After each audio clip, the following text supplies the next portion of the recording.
اور حضرت جندب بیان کرتے ہیں کہ ایک اعرابی مسجد نبی میں آیا اور اس نے اونٹ کو بٹھا کر باندھ لیا، پھر آقا صلی اللہ علیہ وآلہ وسلم کے پیچھے نماز ادا کی۔ جب رسول اکرم صلی اللہ تعالی علیہ وآلہ وسلم نماز سے فارغ ہوئے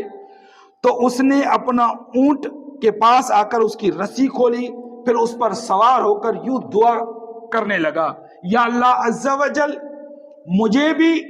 بخش دے اور محمد کو بھی بخش دے، یا اللہ عز و جل مجھ پر بھی رحم فرما اور محمد پر بھی رحم فرما۔ تو اللہ کے رسول نے جب اس اعرابی کے یہ الفاظ سنے، صحابہ سے پوچھا، صحابہ کیا یہ اعرابی صحیح کہہ رہا ہے؟ تو صحابہ خاموش ہو گئے۔ حضور نے اس اعرابی سے مخاطب ہو کے فرمایا کہ اے اعرابی، تو اللہ کی رحمت کو محدود کیوں کرتا ہے؟ اللہ کی رحمت تو وسیع ہے، اتنی وسیع ہے کہ اللہ تعالی نے رحمت کے 99 حصے اپنے پاس رکھ لیے ہیں اور ایک حصہ اللہ نے رحمت کا زمین پر اتار دیا ہے،